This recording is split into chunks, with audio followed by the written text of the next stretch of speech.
bonsoir et bienvenue à cette édition du journal sur les antennes de Numérica Télévision. Des signes annonciateurs pour les dialogues et Demkodjo, facilitateur de ce forum national, annonce les débuts du comité préparatoire le 29 juillet prochain.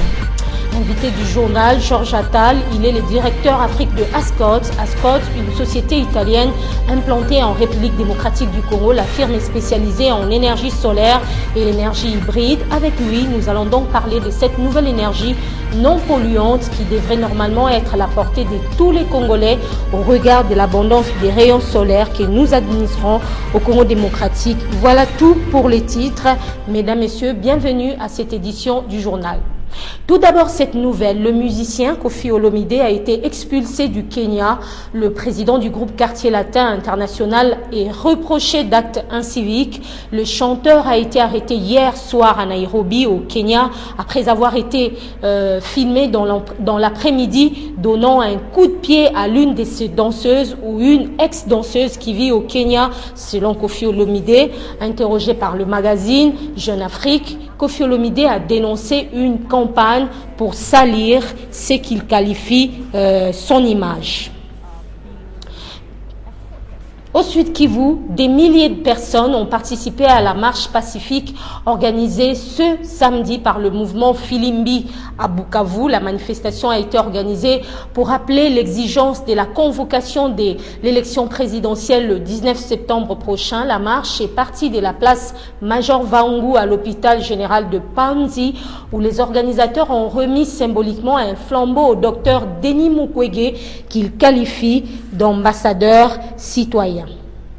Retour à Kinshasa, le facilitateur du dialogue politique annonce la validation des mandats des délégués des partis politiques au comité préparatoire le 26 juillet prochain. Et ce comité préparatoire va commencer les travaux le 30 juillet.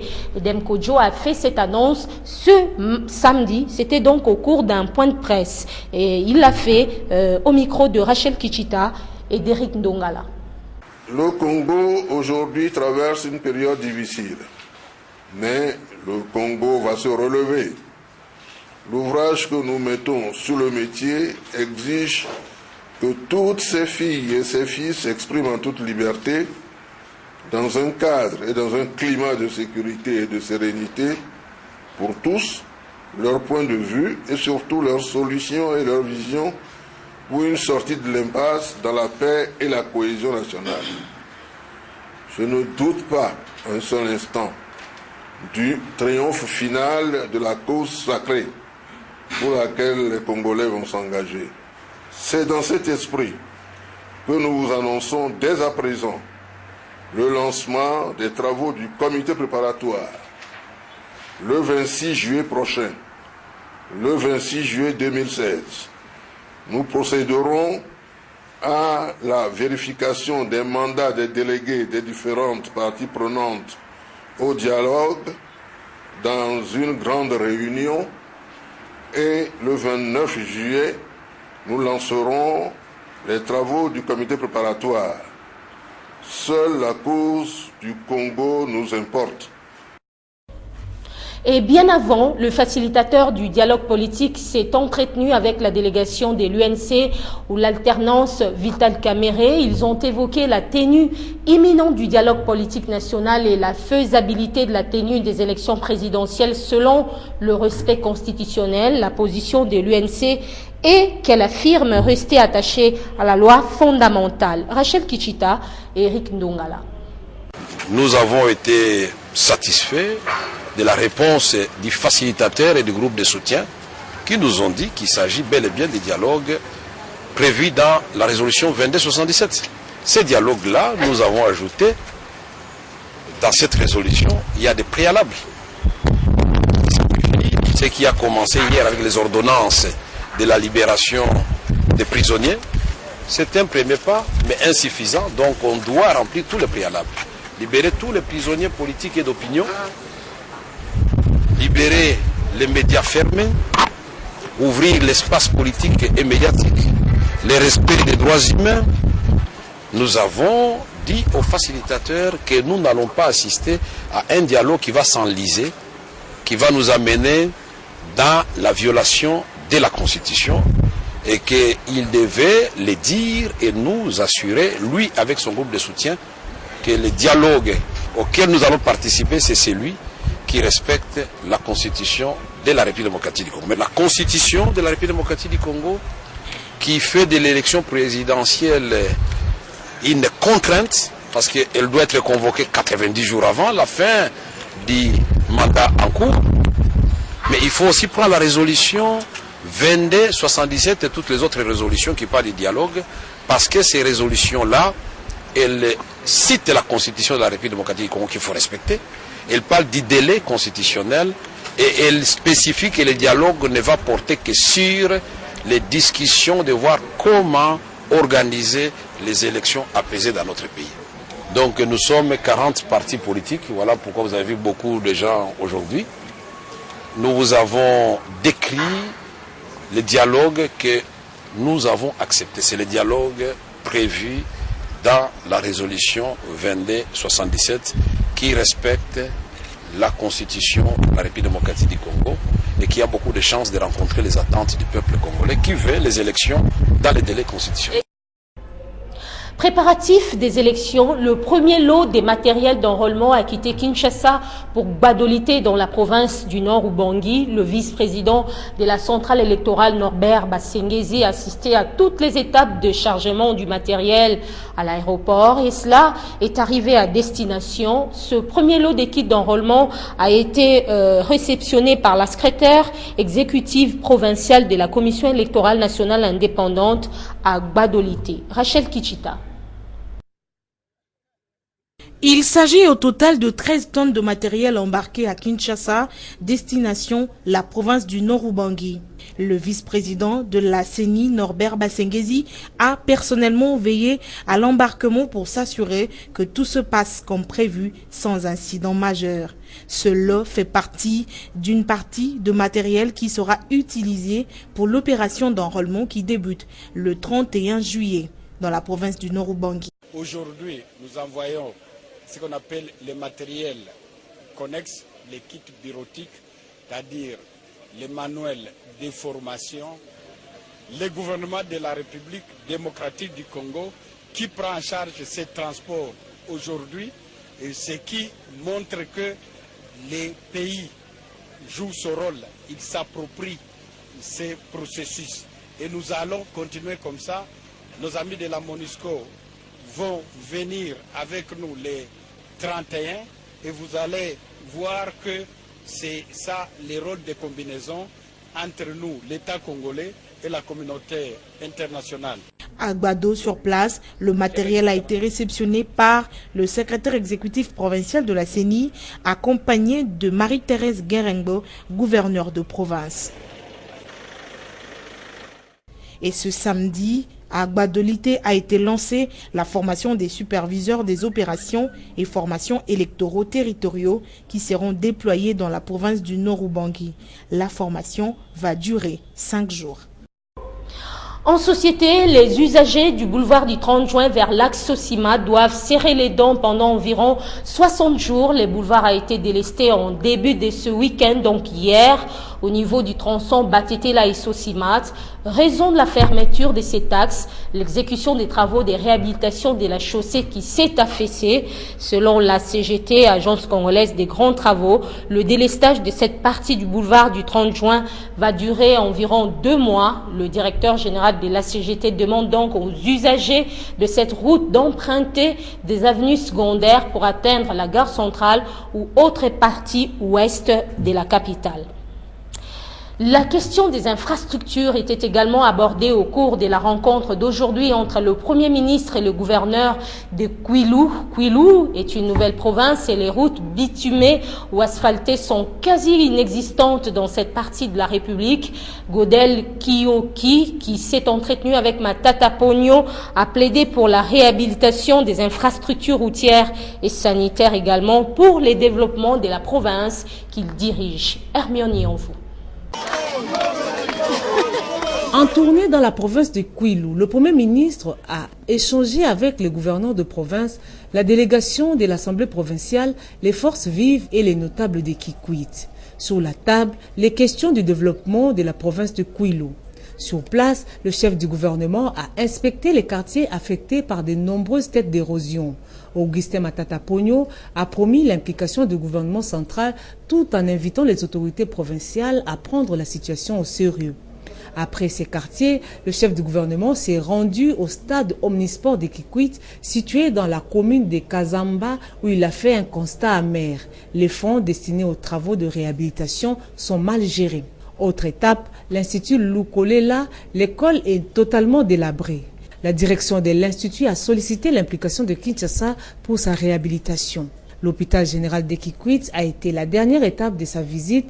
L'établissement sanitaire a bénéficié des matériels de haute performance qui permettent aux habitants de cette partie du pays d'avoir des soins de santé appropriés.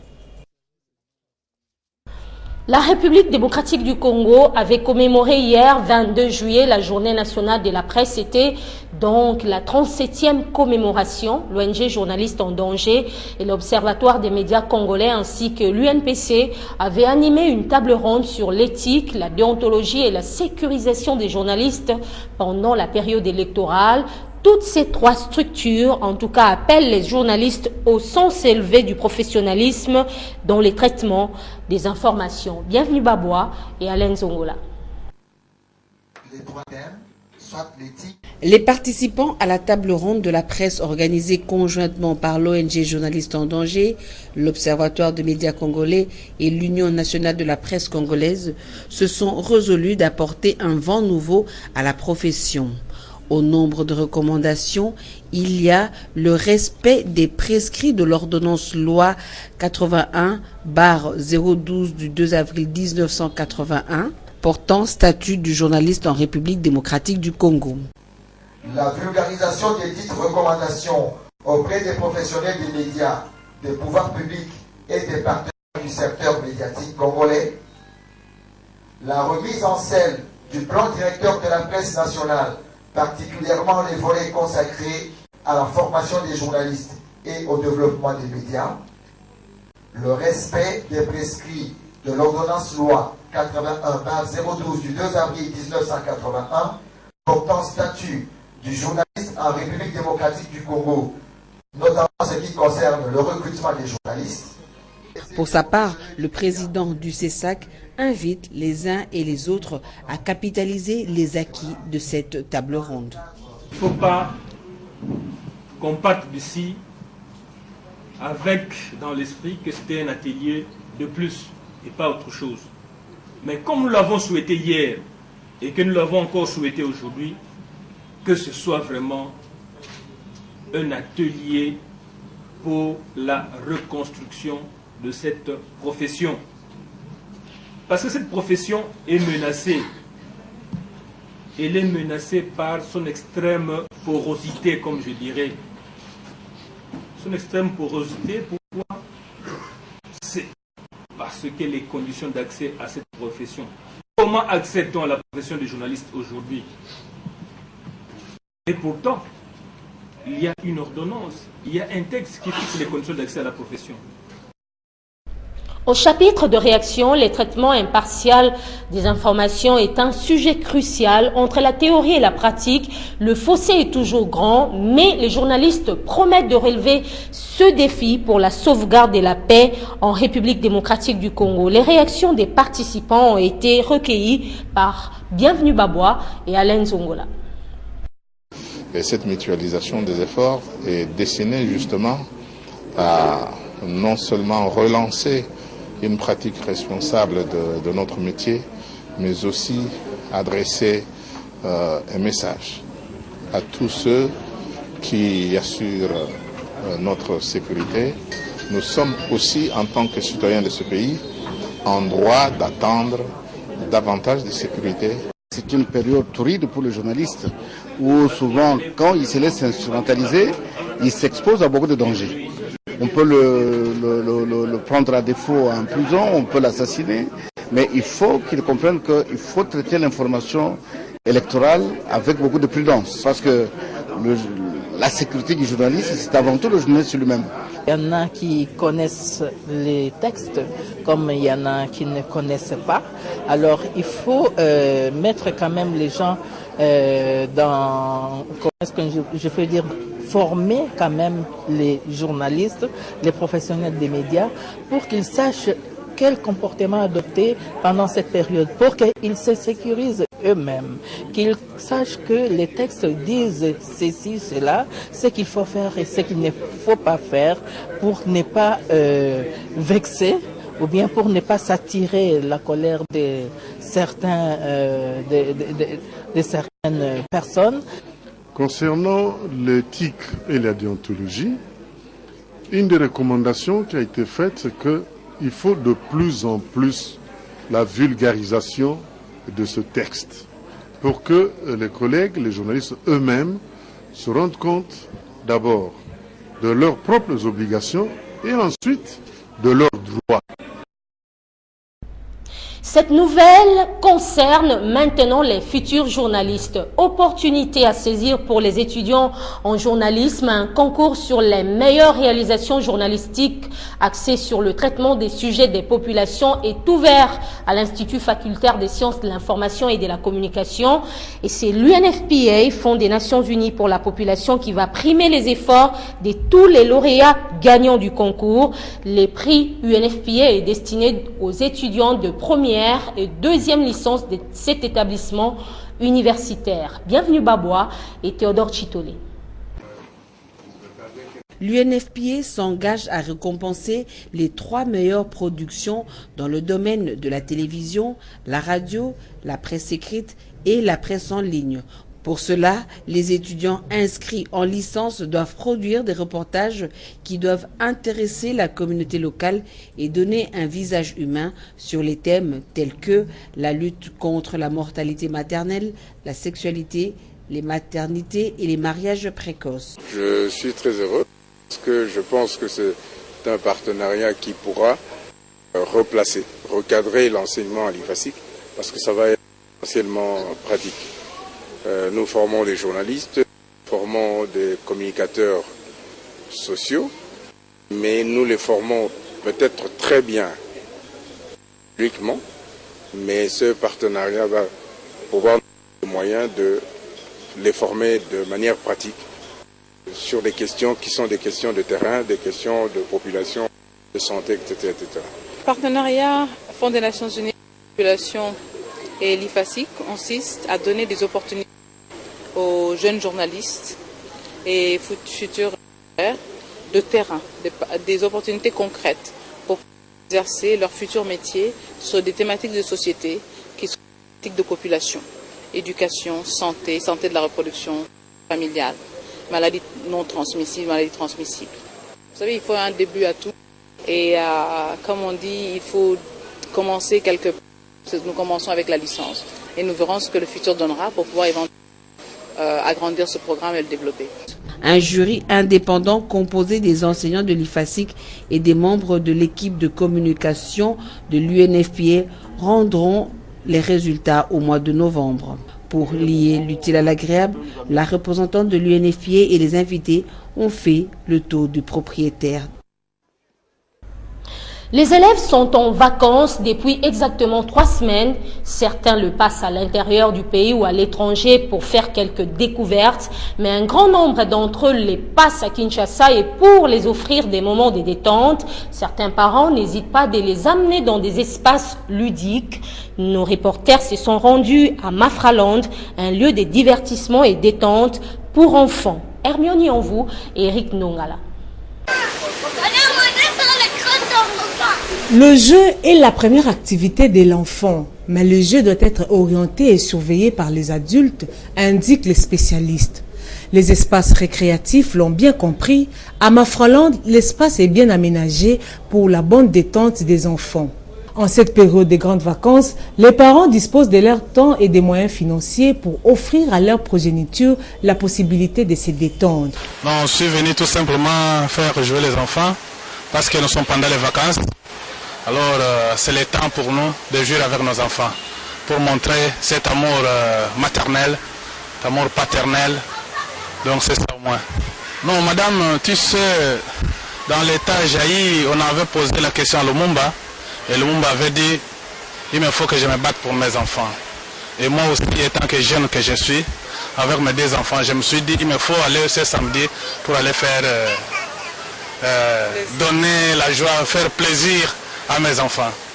Bon, vous comprenez que c'est des grandes vacances, hein? On en profite un peu pour aider les enfants à se dépasser tout petit peu. Vous savez que pour mieux grandir, il faudrait que les enfants quand même dépassent un peu d'énergie. Aujourd'hui, on vit dans des espaces de plus en plus réduits. Et donc, il faut donner aux enfants l'occasion de transpirer un tout petit peu. Voilà pourquoi on est venu ici. La natation, le balançoire, les toboggans, le jeu électronique, autant de jeux auxquels les vacanciers s'adonnent à cœur joie. Nous avons demandé à papa et maman qu'on vient ici à Bafalon pour jouer. J'ai obtenu 82%. Je suis venue jouer avec ma famille et mes cousins et mes cousines et mes petites sœurs. C'est tout. Vous avez dit quoi aux parents? Qu'on vient à Mafalande. Et puis maman aussi avait dit on va partir à Mafalande. Je suis venue jouer avec mes neveux. Mes neveux, leur maman et mes sœurs. C'est ça les parents qui ont dit qu'ils vont nous offrir pour venir jouer à Mafalande. Pour lier l'utile à l'agréable, les parents accompagnent ces jeux autour d'un verre et du repas en famille. Sport à présent, en prévision des prochaines échéances sportives nationales et continentales au cours de la saison sportive 2016-2017, le FC Renaissance du Congo entend renforcer son effectif avec quelques nouvelles recrues. Un quator dont Thierry Kasereka de l'SV Club et Jésus Mouloko de l'ASC Rangers est déjà embauché par l'écurie Orange. Le président du club a dévoilé ses noms lors de l'Assemblée générale ordinaire du FC Renaissance. Paul Kazozo.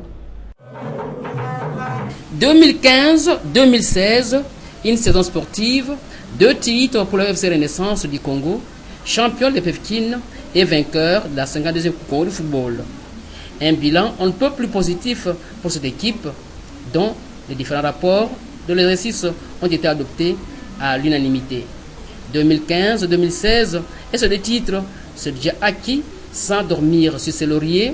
Aussi, se tourne-t-on déjà vers l'avenir pour de nouvelles conquêtes avec d'autres ambitions nationales, voire continentales. D'où l'option de bien ménager la monture en vue d'étoffer l'effectif. D'où les recrutements sans refondre toute l'ossature déjà en place. FC Renaissance a sans conformer l'équipe, puisque tous ont le mouvement. C'est comme si tous c'est le recrutement général. Il y a toujours cette équipe. Non, on est nécessairement calme. De la sorte, pas question de rebâtir un nouveau groupe, ou plutôt y ajouter quelques oiseaux rares, dont les 4 noms dévoilés par Pascal Mukuna. Parmi les majeurs, qui ciblé, Tozelina Jésus, n'a pas eu pour le bateau, Makamouye et Sini. Tozelina Lane, Azali, grand joueur, Oyo bas supporter, même par contre, tu vas aller pousser. Makamouye et Sini. Tozelina 10, Oya Nyoki, Oba réclamant qui n'a pas coupe du Congo. Alors, Tozana joueur Moussous, Oye Koyo Konsalatioka qui va supporter Bazolo Balo et Zévi Kassere.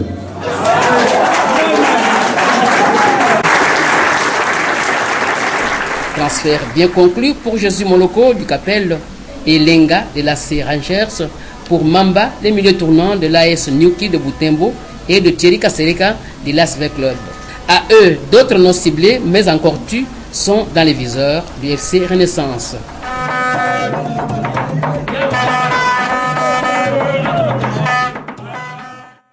Voilà, mesdames, messieurs, j'ai avec moi ce soir Georges Attal. Georges Attal est le directeur Afrique de Ascot. Ascot, une firme italienne qui veut s'implanter en République démocratique du Congo. Alors, je vais reposer une question qui me vient à l'esprit. La question est celle de savoir, on voit de temps en temps des entreprises européennes revenir ici ou venir en Afrique s'implanter et beaucoup plus en République démocratique du Congo.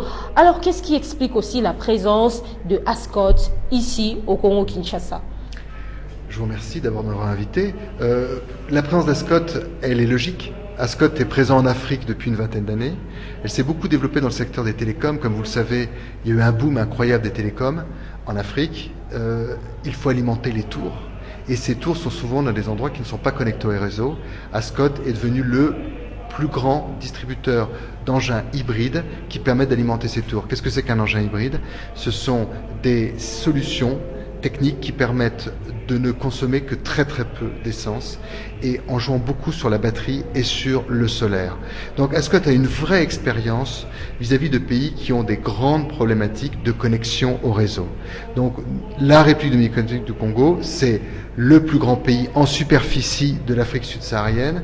C'est l'un des pays où il faut hélas déplorer un taux d'électrification moyen bas et un taux d'électrification rurale parfois en dessous de 1%. Il est bien évident qu'en République démocratique du Congo, il y a des opportunités pour une entreprise comme la nôtre. Alors, vous parlez de l'énergie hybride. On veut vraiment comprendre c'est quoi cette énergie. En fait, les gens pensent que le solaire, l'éolien, le biomasse, c'est une solution. Et ils ont raison. Cela dit, le problème, c'est que quand vous produisez, par exemple, avec du soleil, de l'énergie, si vous ne la dépensez pas tout de suite, elle est perdue. Pour pouvoir la stocker, or en général, les gens consomment plutôt le soir, quand il fait nuit. Donc il faut stocker cette énergie puisque le soleil a disparu. Donc il faut rajouter une deuxième source, enfin il faut rajouter des batteries qui vont en elles-mêmes constituer une source. Et nous rajoutons à ces batteries souvent un petit moteur. C'est certes, vous allez me dire, il va polluer, mais il va tourner peut-être que 3 ou 4 heures par jour, et il va permettre une chose très importante. Il va permettre à ces batteries d'être toujours chargées au maximum. Parce que les batteries, aujourd'hui, c'est le challenge. On le sait, aujourd'hui, les panneaux solaires sont devenus très attractifs. Les prix ont énormément baissé. Il y a un dumping des Chinois et des Indiens incroyable pour le bien de l'Afrique, pour le bien des Africains, parce qu'aujourd'hui, ces panneaux sont à la portée de beaucoup de population en Afrique. Cela dit, ce n'est pas suffisant. Il faut les coupler dans des zones où il n'y a pas de réseau électrique. Il faut bien à un moment stocker cette énergie. Il ne s'agit pas de mettre le solaire dans un réseau puisqu'il n'y en a pas. Donc il faut la stocker avec des batteries et ces petits générateurs permettent de maintenir le niveau des batteries. Et ça, c'est une solution qui est simple. Et vous me posiez tout à l'heure la question, est-ce qu'on peut installer ça assez rapidement? Oui.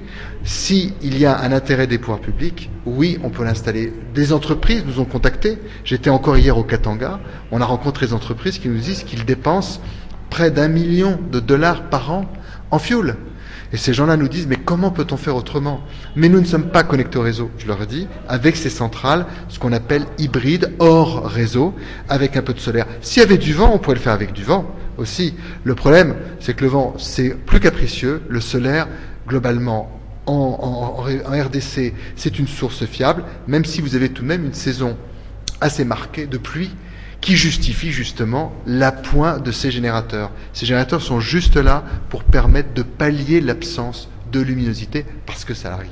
C'est vrai, est-ce qu'avec la volonté du gouvernement, ce gouvernement ici, ce projet ou ces programmes d'Ascot est faisable en 5 ans, je ne sais pas, en 10 ans, République démocratique du Congo?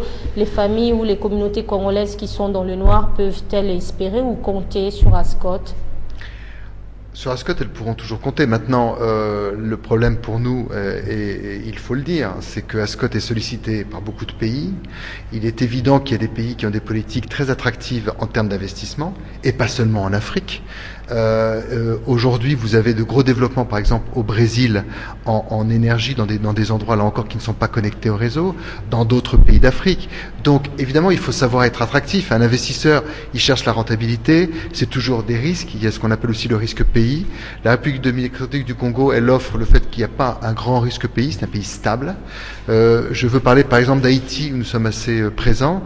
Haïti est un pays qui constitue un risque pays important. Et donc, par conséquent, nous investissons tout de même, mais nous prenons plus de risques. La RDC est un pays sûr, mais il faut qu'elle change son cadre, ou qu'en tout cas elle le modifie. Je crois savoir qu'elle est en train de le faire pour attirer les investisseurs. Elle est en train de déréguler l'électricité. Aujourd'hui, n'importe n'importe qui peut être pour produire l'électricité. Ça a l'air simple comme ça, mais vous allez en Haïti, vous n'avez pas le droit de produire l'électricité. Vous devez passer par le biais de l'entreprise nationale qui va vous racheter votre électricité. Ça complique les choses. Si vous pouvez la vendre librement, comme c'est le cas aujourd'hui en RDC, c'est déjà une grande mesure qu'a prise le gouvernement. Mais le gouvernement doit voter rapidement une loi de protection des investissements et surtout de facilitation, d'incitation aux investissements. Si ce cadre existe, je ne vois pas pourquoi une entreprise, Ascot en est une, mais il y en a d'autres, ne viendraient pas rapidement s'implanter. Maintenant, il faut le dire, en RDC, vous n'avez pas l'habitude de payer l'électricité. Vous la payez à un prix très bas. D'ailleurs, je crois savoir que pour la SNEL, c'est un gros problème. La SNEL, aujourd'hui, est en déficit parce qu'elle est obligée de compenser le prix réel avec le prix social de l'électricité. Et puis, les gens payent l'électricité au forfait, ce qui peut paraître assez étonnant. L'électricité, il faut la consommer, il faut la payer en fonction de ce qu'on consomme. Donc, il faut créer, effectivement, il faut habituer les gens à payer. Mais je crois qu'ils pourront le faire dans la mesure où beaucoup dépensent beaucoup d'argent en utilisant du diesel, et ça coûte cher. Alors après, vous allez me dire, il y a l'énergie qui est gratuite, c'est celle du bois qu'on coupe. C'est terrible comme calcul, c'est un calcul à court terme. On est en train véritablement de créer de la déforestation dans ce pays. Et je vous en parlais tout à l'heure, Al Gore, l'ancien vice-président américain, et qui a été dans les années 2000 un des pionniers après les accords de Kyoto pour améliorer la protection de l'environnement, a publié une photo dans la préface de son livre qui est tout à fait exemplaire. C'est une photo aérienne où on voit la République dominicaine et Haïti qui sont en fait deux pays sur une même île. Et cette photo aérienne qui était prise à peu près à 100 km de hauteur, on voit à l'œil nu les effets de la déforestation. Haïti est un pays avec tous les problèmes qu'on lui connaît, qui a subi une déforestation absolument abominable. Il n'y a plus d'arbres parce que les gens se chauffent avec ce bois-là. Alors que la République dominicaine, qui a une politique tout autre, est boisée. Et je veux vraiment insister là-dessus. Rien ne coûte rien. Si vous créez la déforestation dans un pays, même si personnellement ça ne vous impacte pas, à terme ça va impacter les générations futures. Pour résumer, le gouvernement est clé. Le gouvernement doit inciter, le gouvernement doit attirer les investisseurs. Après, ça peut aller vite. Pour répondre à cette question, oui, en 3-4 ans, on peut, au niveau du solaire, mais aussi au niveau de l'hydroélectricité, ce qu'on appelle la micro-hydroélectricité, on peut créer des sources de connexion. Après, ce qui prend plus de temps, c'est vrai, c'est d'installer des réseaux électriques. Électrifier une ville, même si vous avez une centrale, électrifier une ville, cela peut prendre un peu de temps. Il faut savoir être patient.